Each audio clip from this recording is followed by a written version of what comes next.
کیا ہو اگر ہمارے دور کا سب سے مشہور اردو ناول خاموشی سے ایک پوری نسل کی ذہنی صحت کو تباہ کر رہا ہو؟ امیرہ احمد کے ناول پیر کامل کو روحانی بیداری کا ایک عظیم شاہکار قرار دیا جاتا ہے، لیکن جنریشن زی کے لیے ایک ایسی نسل جو پہلے ہی بے پناہ ذہنی دباؤ اور بے چینی کا شکار ہے، یہ کہانی ایک نفسیاتی جال ہو سکتی ہے۔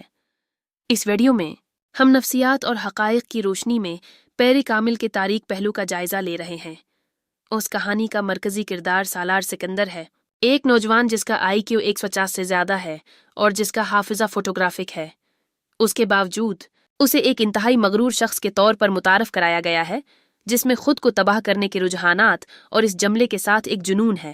جدید نیورو سائنس ہمیں بتاتی ہے کہ کسی جینس میں ایسی خودکش اور نرگسیت پسندانہ خصوصیات کو رومانوی رنگ دینا ایک خطرناک خاکہ بناتا ہے۔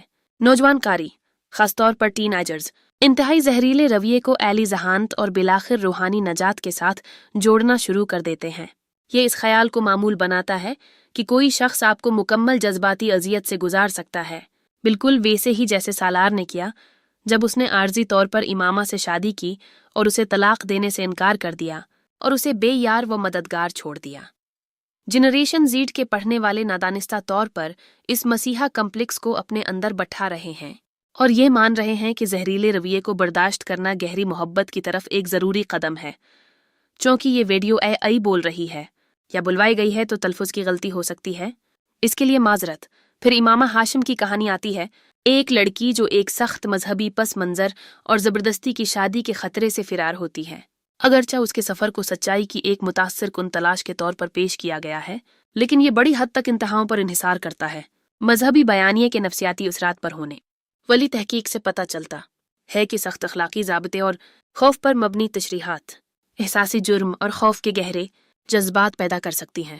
جب مذہبی نظریات کو بہت سختی سے لیا جاتا ہے تو وہ ایک زبردست اور مستقل احساسی جرم پیدا کرتے ہیں جو طبی لحاظ سے ڈپریشن، بے چینی اور کم خود اعتمادی کی بلند شرحوں سے منسلک ہے۔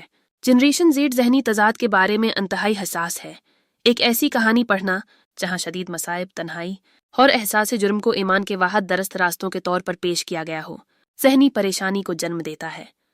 یہ ناول لاشعوری طور پر یہ پیغام دیتا ہے کہ جب تک آپ شدید صدمے برداشت نہیں کرتے، آپ کبھی بھی اچھے نہیں ہو سکتے۔ پیر کامل محبت کو الہی سزا کے خوف اور شدید نفسیاتی ہنگامے کے ساتھ ہلجھا دیتا ہے۔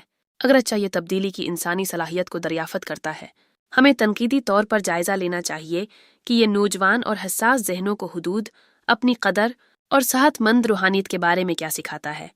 حقیقی نشوونما کے لیے یہ ضروری نہیں کہ آپ بدسلوکی کو رومانوی رنگ دیں، اور نہ ہی ایمان کی تعمیر دائمی احساس جرم اور صدمے کی کھوکھلی بنیاد پر ہونی چاہیے۔ ہمیں اپنے نوجوانوں پر اس کے نفسیاتی اثرات پر سوال اٹھائے بغیر آنکھیں بند کر کے ادب کا مطالعہ بند کرنا ہوگا۔ کمنٹس میں اس تجزیے پر اپنے خیالات کا اظہار کریں۔